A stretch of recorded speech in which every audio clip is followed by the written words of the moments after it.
What's up mga troopers? Nandito tayo ngayon sa Pililla Rizal. So ngayon, this is my first time nga namin ulit dito pumunta sa Pililla Rizal, sa windmill. So ayun, kitang-kita nyo mga troopers yung naglalakihang electric fan joke. Paano man?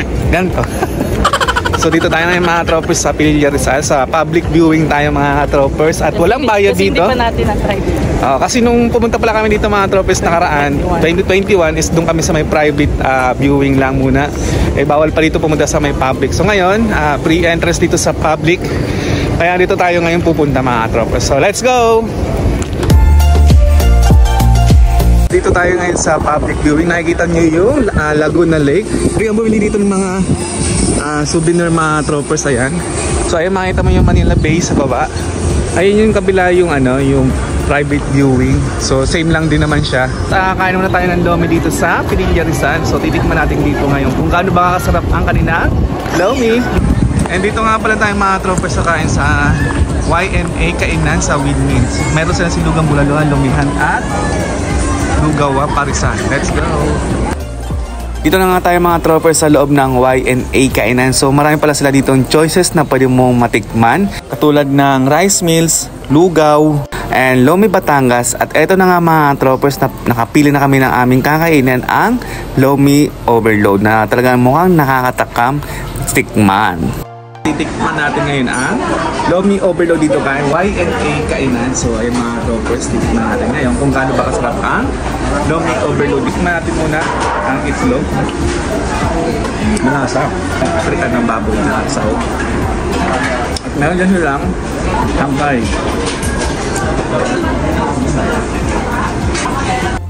At talaga nga namang ramdam na ramdam namin ang sarap ng Lomi Overload.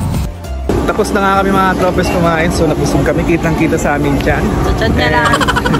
Na-enjoy naman namin yung pagkain dito. Masarap yung Lomi Overload na for only 130 pesos. Good for 2 person mga troopers yun. Pero yung laman niya is good for 3 to 4 na mga troopers. Kung kayo ay diet kumakain. Pero kung malakas kayo, good for 2 lang yung mga troopers. So maiinit talaga. Yung dog. So ang init dito sa Rizal. So abangan yung mga troopers kung saan tayo next destination. Yay! Let's go!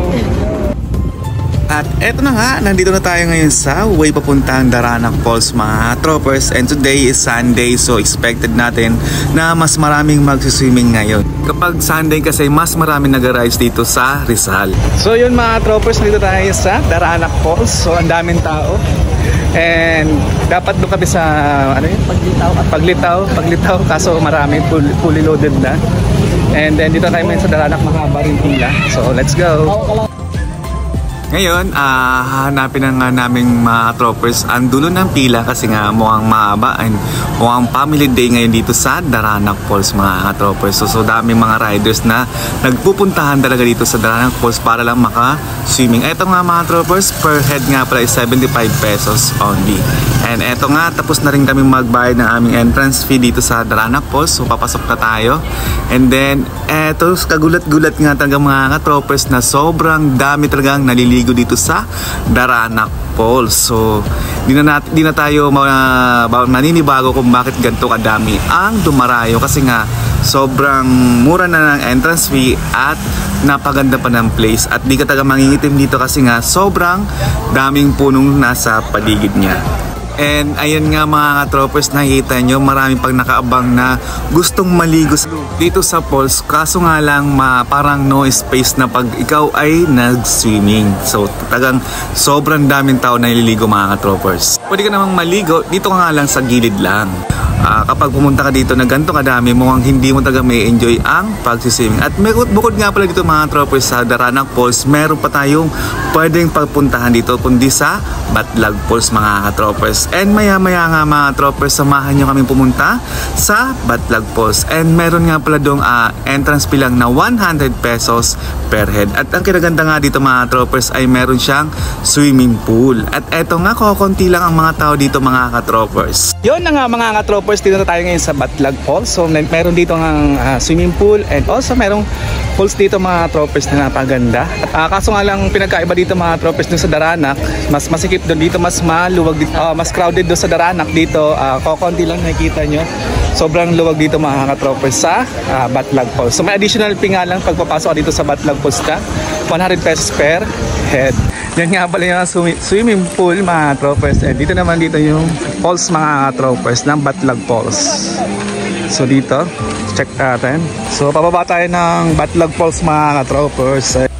Dito na tayo sa way papuntang Batlag Falls mga ka-troopers, and nakikita nyo dito ay madami ring cottage dito and hindi siya overcrowded, and sulit na sulit din ang bayad mo dito kapag kayo ay pumunta sa Batlag Falls. So ang tubig nga pala dito mga troopers, yung pumupunta sa Daranac Falls ay dito galing sa Batlag Falls. So ayan, nakikita nyo, di ba? Napakababaw, at ayan na nga yung mga troopers, natatanaw na natin ang Batlag Falls. So diyan pwede mag-swimming nga pala ang bata kasi nga mababaw lang dyan mga troopers. So yan.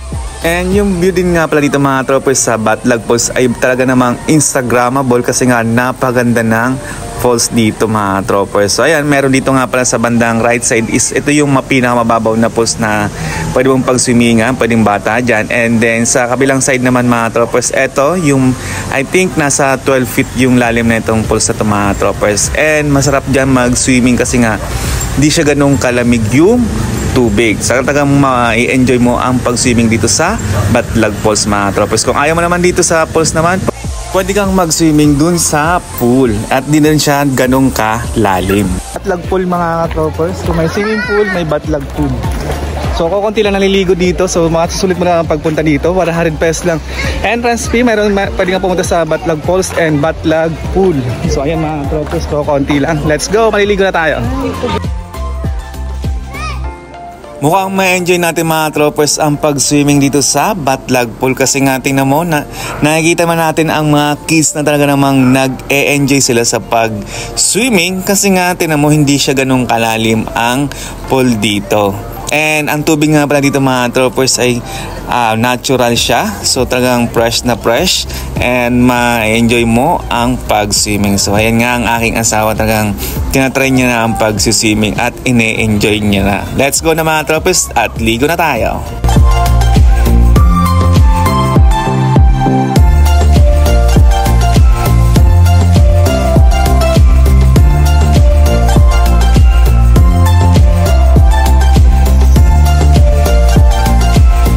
Yun na nga mga troopers, tapos na kaming mag-swimming dito sa Batlag Falls, pero hindi kami sa falls naligo dahil naligo kami sa Batlag Pool. So napaka-enjoy dito ng Batlag Pool mga troopers. Sulit na sulit, 100 pesos lang entrance fee.